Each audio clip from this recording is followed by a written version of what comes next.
90% trader market में पैसा गवा देते हैं। क्यों? क्योंकि मार्केट जीतने से पहले आपको अपनी सोच जीतनी पड़ती है। 90% लोग मानते हैं कि शेयर बाजार जुआ है, लेकिन क्या सच में यह जुआ है? अगर नहीं, तो फिर यह है क्या? चलिए बिना देरी के वीडियो शुरू करते हैं।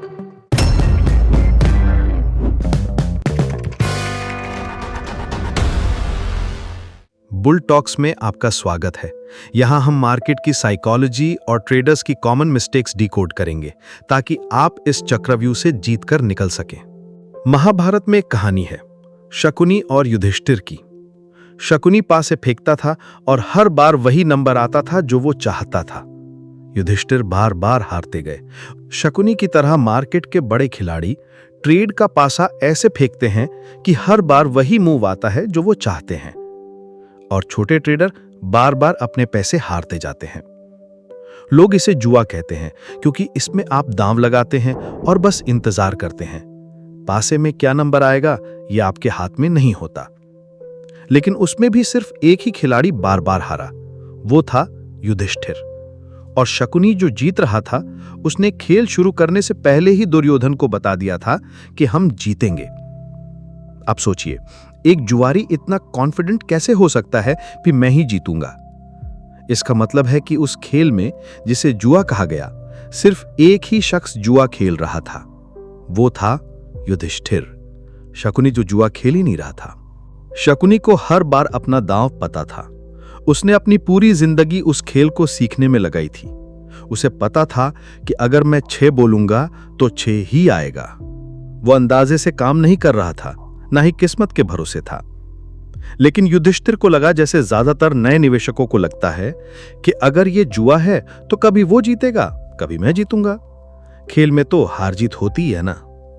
इसी सोच के चलते उसने अपना आखिरी दांव तक लगा दिया, यहां तक कि अपनी पत्नी को भी दांव पर रख दिया। उसे लगा कि कभी तो ऐसा दिन आएगा जब वो जीतेगा, लेकिन ऐसा कभी नहीं हुआ। शेयर मार्केट में भी निवेशक यही गलती करते हैं।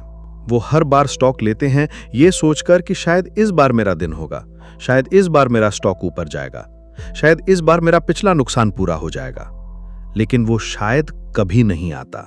अगर आप इस बात से सहमत हैं तो कमेंट में यस लिखें और बताइए कि आपने भी कभी ये गलती की है। टॉपिक पर वापस आते हैं।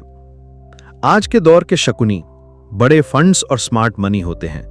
जैसे शकुनी ने अपने पासों की प्रैक्टिस की थी, वैसे ही स्मार्ट प्लेयर्स अपने टूल्स और स्ट्रैटेजीज पर सालों मेहनत करते हैं। नए निवेशक सोचते हैं कि शायद इस बार लक काम करेगा, लेकिन लक ट्रेंड स्किल के सामने नहीं टिकती है। अगली बार ट्रेड लेने से पहले खुद से यह सवाल पूछिए, क्या आप भी मार्केट में किस्मत पर भरोसा कर रहे हैं? दोस्तों, एक बार सोचिए, क्या होता है जब कोई नौसिखिया शतरंज खिलाड़ी मास्टर के खिलाफ खेलता है?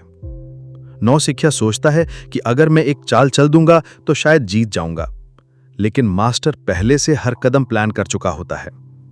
उसी तरह शेयर मार्केट में बड़े खिलाड़ी, फंड्स और स्मार्ट इन्वेस्टर्स अपनी रणनीति से बाजी मार लेते हैं, जबकि नए ट्रेडर्स सिर्फ उम्मीद पर भरोसा करते हैं।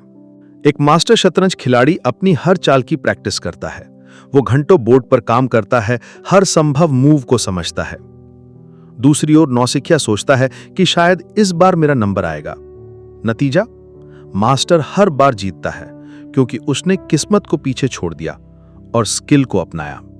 आज के दौर में मार्केट के शतरंज मास्टर बड़े फंड्स और स्मार्ट इन्वेस्टर्स हैं। वो सालों अपनी स्ट्रैटेजी और टूल्स पर मेहनत करते हैं, जैसे कोई खिलाड़ी अपनी चालों को परफेक्ट करता है।